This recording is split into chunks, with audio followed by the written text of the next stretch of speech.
Have you ever wondered how offspring are like their parents? Well, both look alike and they can look different. Most young plants and animals grow to look like their parents, but some plants and animals look like their parents even when they are very young. Look at the antelopes here. The young antelope shares many characteristics with its parents, but it's also different in some ways. They have the same body shape, and their fur is about the same length too.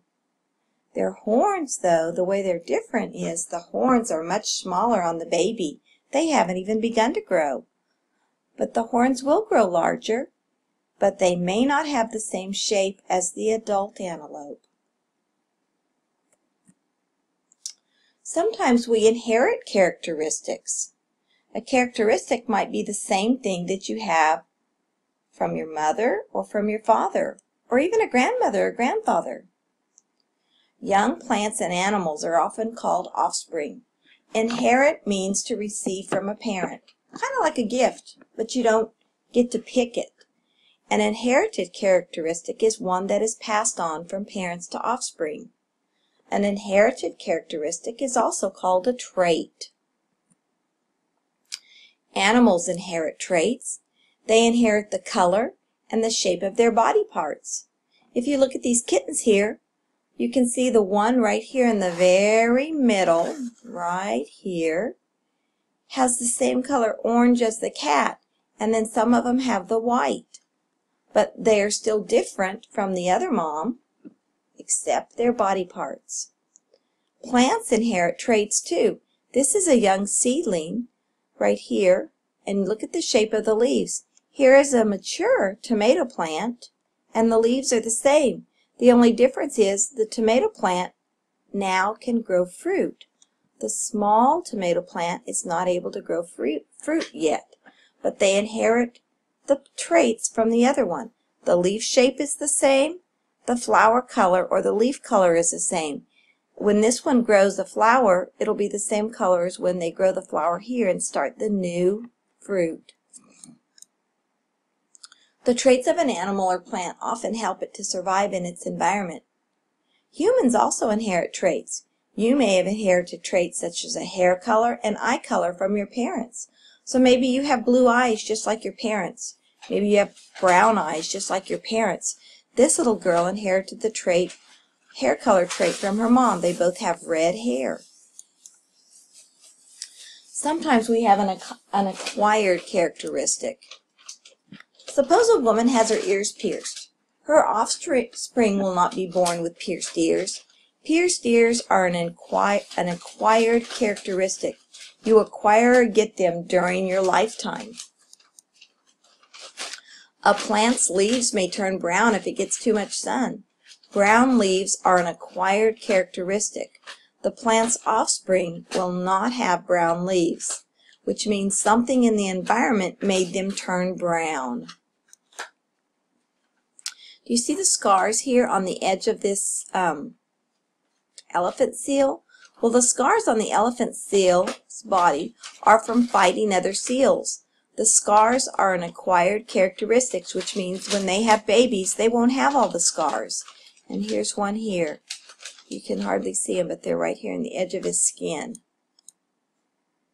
Sometimes we have an inherited behavior. Behaviors are things that animals do, kind of like an instinct. An instinct is a behavior. That is what an animal is born able to do.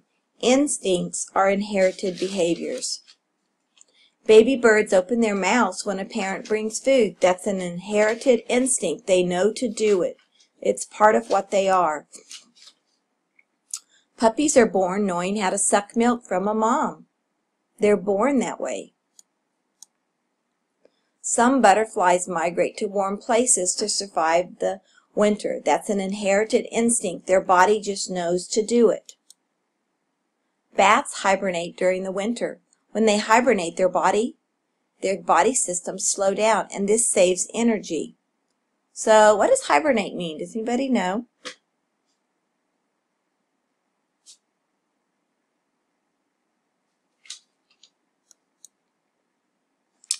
Animals learn some behaviors from their parents or other adult. Chimpanzees learn how to use a stick as a tool. They use the stick to catch and eat insects, and they learn which foods are safe to eat. That would be an inherited trait or an instinct. Humans learn many behaviors from their parents or other adults. You learned how to read and do math in school. How many of you have learned how to tie your shoelaces? Some of you are still learning that. That's something you've learned. That's not an inherited instinct. How many of you can eat with a spoon? That is something you learned. You were not born knowing how to do any of these things. There's small differences in traits. Different animals of the same kind can look and act different. 2 brown rabbits can have a brown offspring, but they can also have a white offspring or a gray offspring. Do you know what an offspring is? That would be their babies. So this mother rabbit could have a brown rabbit, she could have a white rabbit, or a gray rabbit. Differences that can help an animal. Some differences in the way an animal looks or acts can help it survive and reproduce. This is a rock pocket mouse, and it lives in the rocky habitats in the desert areas. This mouse has light brown fur, so it matches the rocks in the habitat, so you can hardly see it. This mouse has black fur, and it matches the rocks of its habitat. Differences can also harm animals. These small differences in traits can harm an animal. The light brown offspring, or the light brown mouse, would be hard for an owl to see at night, but black mice are easier to see on light brown rocks. The black offspring, or the black mice, are more likely to be eaten by owls. They are less likely to survive and reproduce. So here is the black mouse in a brown habitat, and the owl is coming after it. The owl can see it, so it's the one that will probably be less likely to survive, and there won't be as many of them because they're easier to be found and caught.